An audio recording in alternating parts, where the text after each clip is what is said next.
Almost all the major belligerents in World War II used some form of deception tactics to confuse and misdirect the enemy. From false radio transmissions to fake balloon armies, deception tactics became crucial to Allied success in major military operations. Arguably, no army achieved such significant success and was able to turn the tide of the war using deception more than the Red Army and their use of Maskirovka.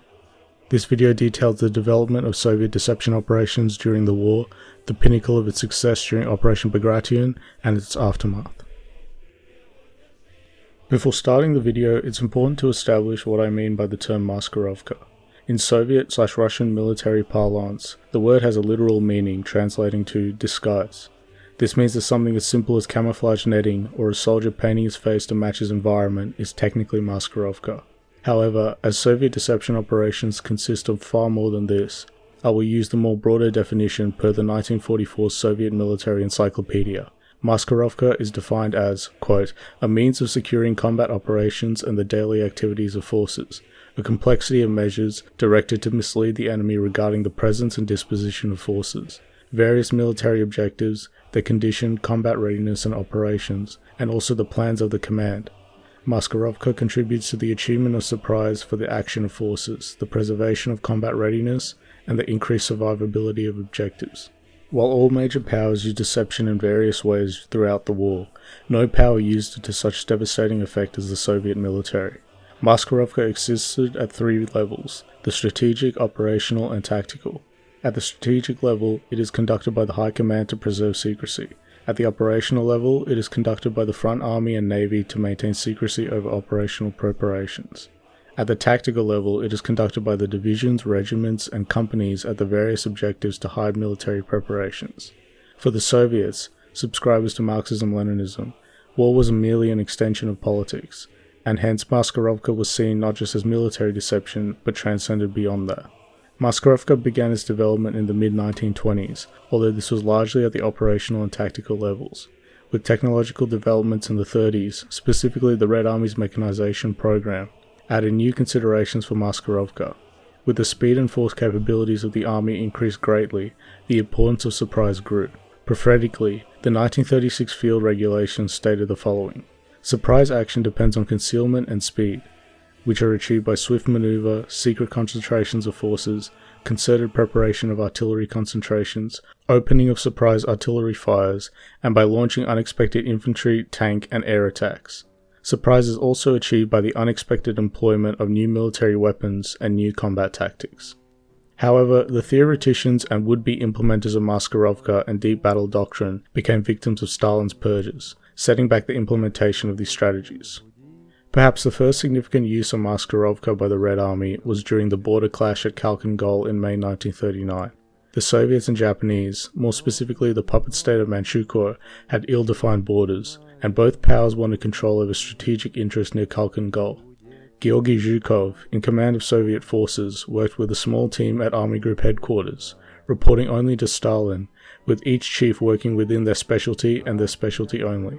Zhukov made use of machines to produce fake sounds mimicking tank engines and construction work, and staged construction materials in various areas to trick the Japanese.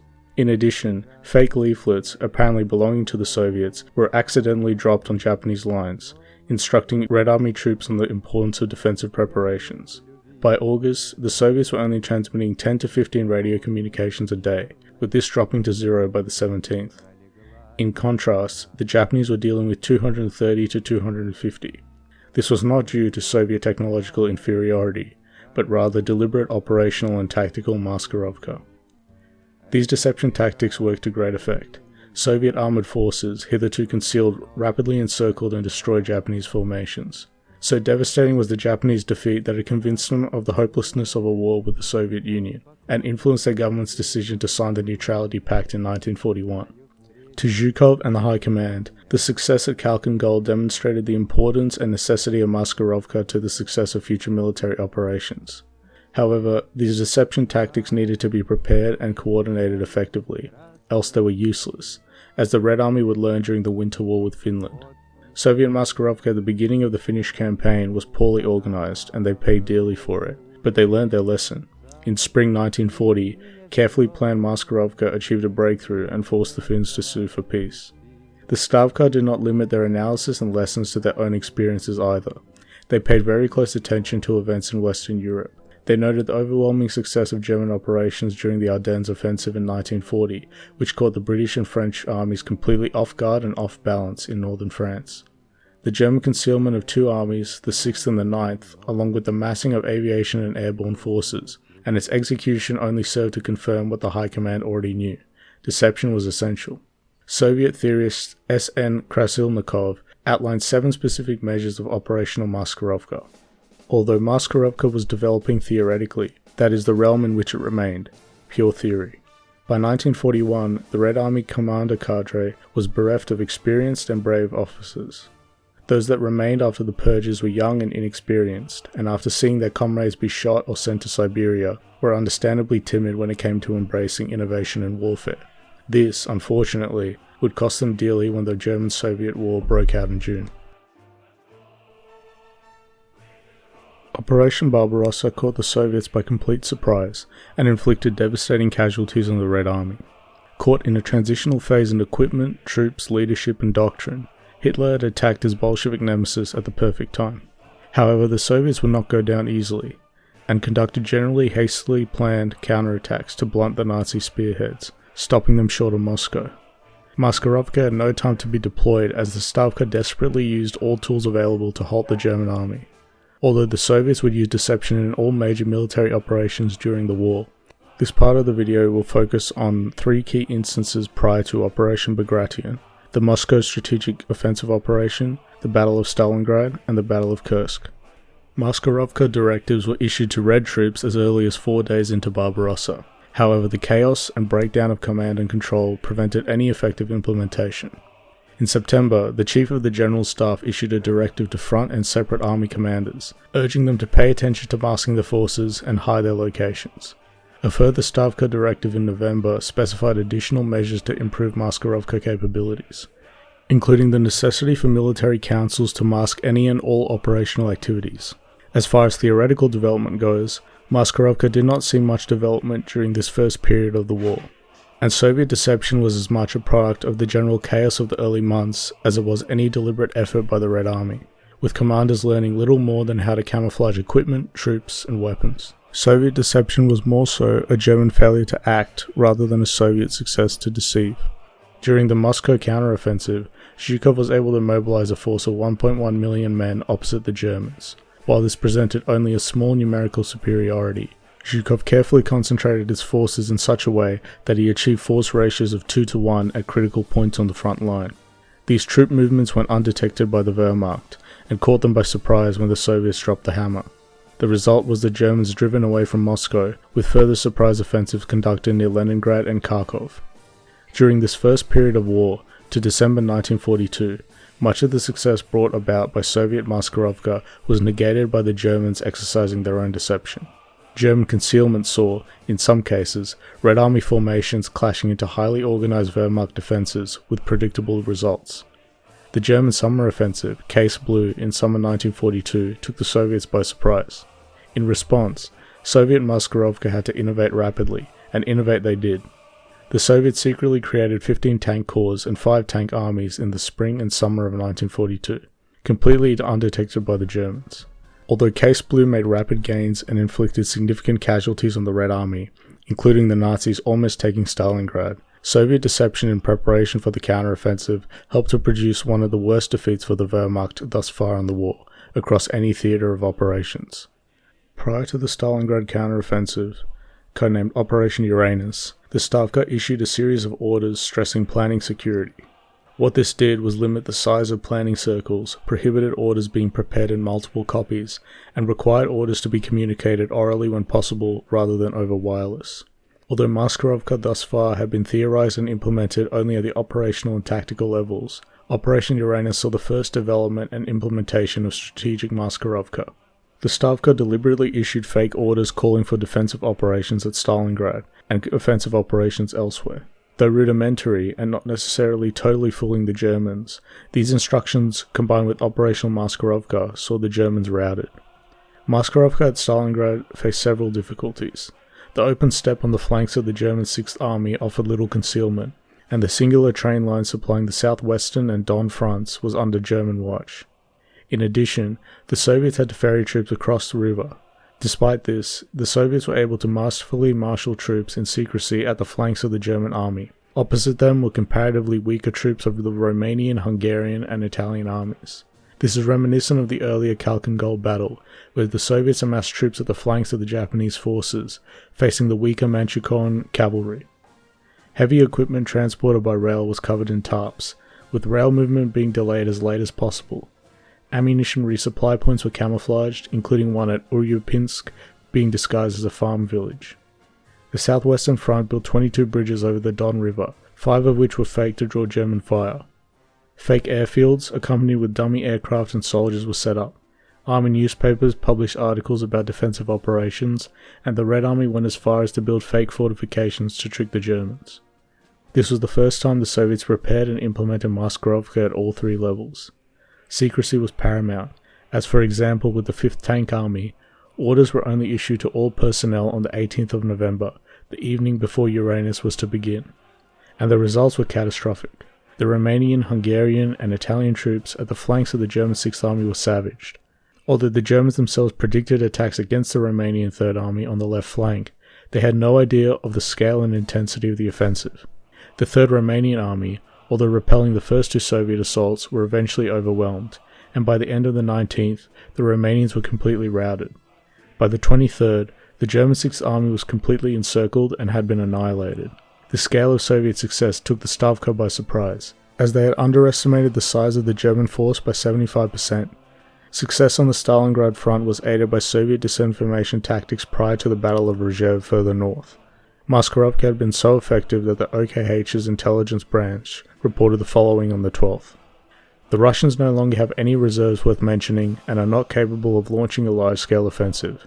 In forming any appreciation of enemy intentions, this basic fact must be taken carefully into consideration. Stalingrad was the Red Army's first foray into strategic deception, the one aspect of Maskirovka hitherto ignored. Secrecy was the word of the day every day for Soviet operational planning. In February 1943, the Soviets retook Kursk. However, their progress any further was contained by the Germans. Further offensives were conducted and similarly contained Manstein's Army Group Don. As Glantz points out, the events of February and March had a sobering effect on the Soviet High Command. Once and for all, it ended the Soviet tendency to launch offensives designed to succeed at all costs. Offensives like those conducted in the winter of 1942 and 1943. It prompted a period of sober reflection on the part of the Soviets, a period which endured to July 1943. In the months leading to July, the Eastern Front had settled into a stalemate. Both the Germans and Soviets were exhausted by repeated operations with high casualties. The German High Command, which had been on the back foot ever since their big push in the Caucasus, was now searching for ways to regain the strategic initiative. Both they and Hitler were both drawn to the salient formed around Kursk, and Operation Citadel began planning. Initially, Hitler wanted the battle to begin on May 3rd. However, there were numerous delays which pushed the eventual start date to July. On the Soviets' part, they also made a decision to concentrate forces at Kursk, and Zhukov wrote to Stalin in April with the strategy of bleeding the Germans white in a defensive operation, before launching a counter-offensive to finish off the enemy. Maskirovka was deployed once again, both in the defensive preparations and planning for the counterstroke. Defences were concealed as much as possible, and troops were moved in secret during the actual defensive battle to deliver the Soviet attack. The same types of operational and tactical Maskirovka were deployed as they were in the past, including fake troop concentrations, diversionary attacks, fake airfields, and artillery assemblies.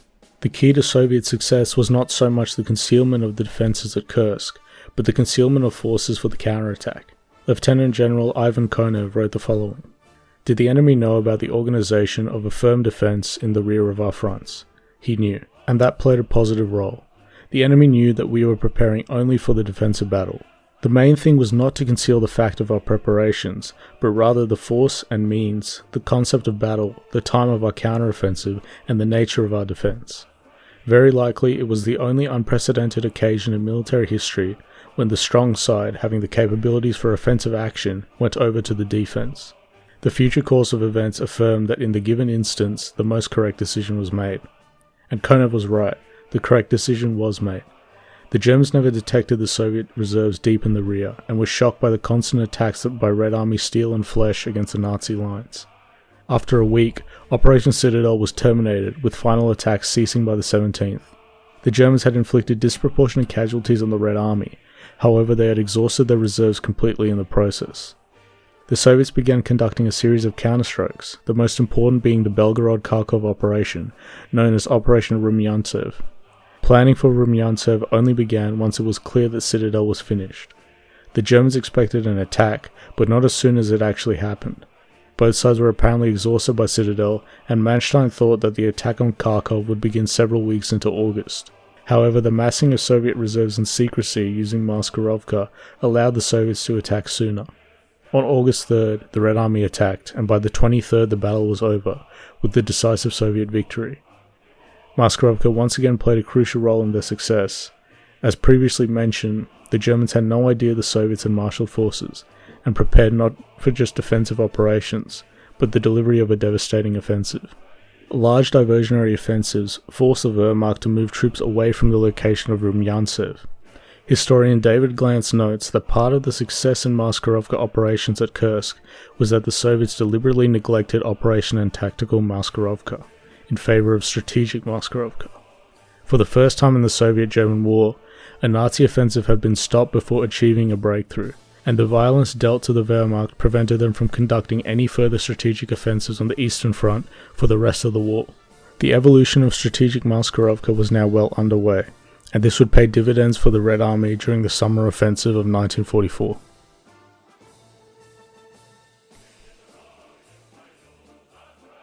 Kursk had tilted the delicate balance on the Eastern Front firmly in the Soviet Union's favour.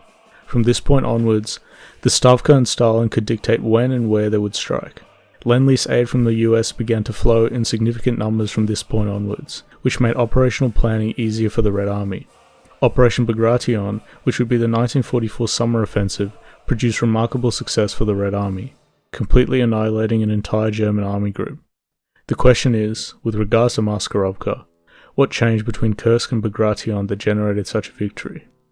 The main lessons from Kursk and the subsequent Soviet operations was the importance of interdependence between the three levels of Maskirovka: the tactical, operational, and strategic. While tactical and operational Maskirovka were refined to a point, it's the evolution at the strategic level that contributed most to Soviet success in the future. Deputy Chief of General Staff Sergei Shtermenko recognized the importance of shifting strategic direction going into 1944. Shtermenko recognized that advancing across the entire length of the Eastern Front, as the Red Army had done in 1943, could not be sustained. The Soviets wanted to retain the strategic initiative. This was of utmost importance. While the Wehrmacht were incapable of launching any more strategic offensives, they were still able to defend. This evolution in strategy was accompanied by an evolution in strategic Maskirovka. 4 of Stalin's 10 blows in 1944 occurred in the lead-up to Bagration. These were the Leningrad-Novgorod offensive, Dnieper-Carpathian offensive, Odessa offensive, and the Vyborg-Petrozavodsk offensive. These offensives were coordinated to begin almost simultaneously, utilizing Maskirovka to keep the Germans guessing. The thrust of the Soviet offensives had been directed south towards Ukraine. The Germans were uncertain as to whether the Red Army would continue their push south or direct their focus elsewhere. The Soviets knew that the Germans knew this, and thus the opportunity presented itself to deceive the Germans on an unprecedented scale by playing on their fears of an offensive through Central and Southeastern Europe. The Soviets debated their various options internally. Pushing south through the Balkans, while enticing, was beyond already overextended Soviet forces. Cutting north to the Baltics, thereby encircling Army Group Center and North, was far beyond the Stavka's strategic capabilities at the time. Another option was to attack and encircle Army Group Center, who held a salient known as the Belarusian Balcony, a front line formed as the result of earlier offensives during the year. Strategic Maskirovka came into its own during the planning of Bagration. Planning started in April, with the Stavka organizing an offensive directed at the Leningrad front, drawing German forces to the north, then striking in Belarus. Once German forces from North Ukraine sped north to deal with the Soviet advance, Red Army forces in North Ukraine would strike. After these successes, the Red Army would strike into Romania. So Operation Bagration would be made up of 5 distinct individual operations, all directed towards one ultimate goal: the destruction of Army Group Center. Fronts were subdivided, and the success of the operation depended almost wholly on the High Command's ability to move strategic reserves in complete secrecy. Deception accompanied this, with the 3rd Ukrainian Front creating false concentrations and attack preparations. The 3rd Baltic Front did something similar. In May, troops of the 2nd Ukrainian Front launched major attacks on the 1st of May, which ultimately failed. But that wasn't the point anyway. The efforts made were just feeding into the success of strategic Maskirovka, as it made the Germans and Romanians fear of a Soviet attack and kept German reserves stuck in Romania. On the 29th, the Stavka issued a directive ordering all front commanders move troops and equipment exclusively at night, with light and march discipline to be strictly observed. Equipment, in some cases, was unloaded from trains 100 kilometers or more from the front line, then marched to the forward positions. Movement of units to their jumping off points occurred only 5 to 7 days before Bagration was to begin on the 22nd of June. The difference in the deployment of strategic Maskirovka between Kursk and now was the movement of large reserves between fronts, while in 1943 they only concealed movements within one front, with limited success. Army Group Center had 850,000 troops compared to roughly 1 million Soviet troops, which was a ratio not ideal in the Red Army's eyes. Thus the Soviets needed to redeploy the following forces to achieve force concentrations required for success: 5 combined arms armies, 2 tank armies, 1 air army, the 1st Polish Army, 5 tank corps, 2 mechanized corps, and 4 cavalry corps.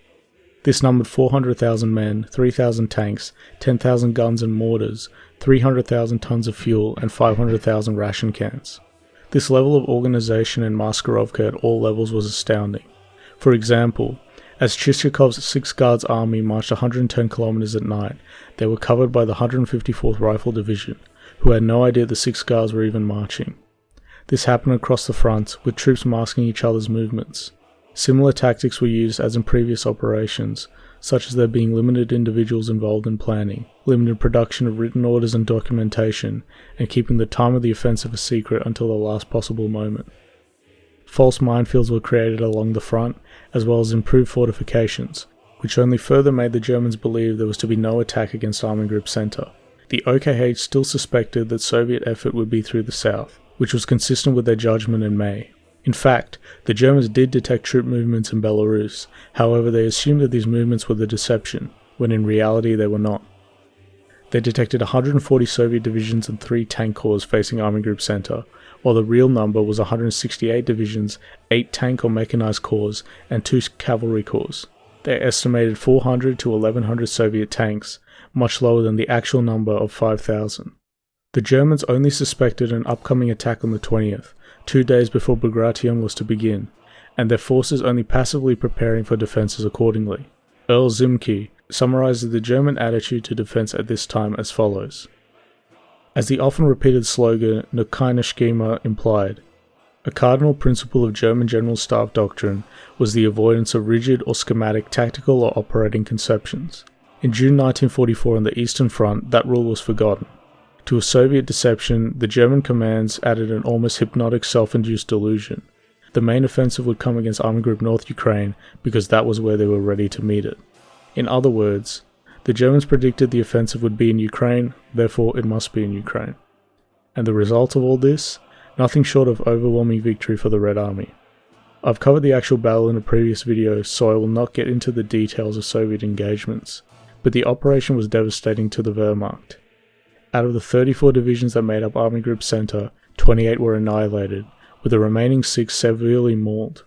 A chart of Wehrmacht fatalities from Tuz's book, Wages of Destruction, shows the utter catastrophe this operation had for the Germans. Up to 500,000 German casualties along with significant material losses. In addition to manpower and material, the Germans were driven completely out of Belarus, with the Red Army standing on the outskirts of Warsaw. Strategic Maskirovka had reached maturity, and the results of the operation showed it. And that result was overwhelming success and the destruction of the Wehrmacht's ability to conduct any strategic defensive operations for the rest of the war.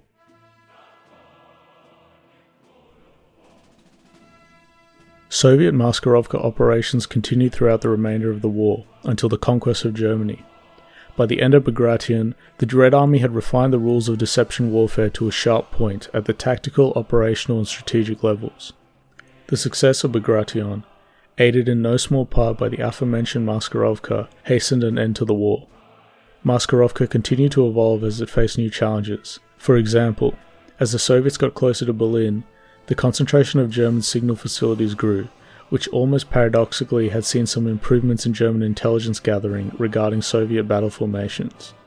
Although these new challenges presented themselves, the Stavka drew on 3 years of experience and deployed it against their mortal enemy, and during the Manchurian operation against Japan as well.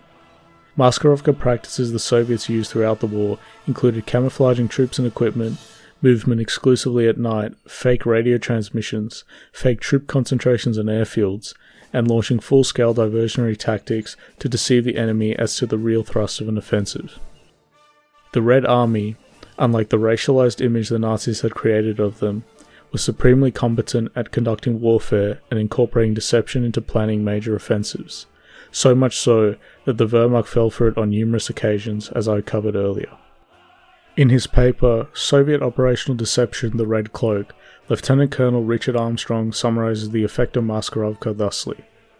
While Red Army deception never totally eliminated all indicators of impending offensive operations, by cloaking its forces behind stringent concealment measures and deceptive maneuvers, it seriously skewed German intelligence estimates. The Soviets' depiction of false forces and false directions and activities, combined with concealed regroupings, confused the situation. This confusion often suspended or misdirected German actions. The Red Army's artful illusions surprised German commanders as to the intent, scale, and location of the operational battlefields. By the final stage of the war, the Red Army had achieved not only the physical but also the psychological initiative, which resulted in self-defeating German actions and reactions, smashed defensive lines, and catastrophic encirclements of major German forces held spellbound by the Red Cloak of Deception. Thanks for watching.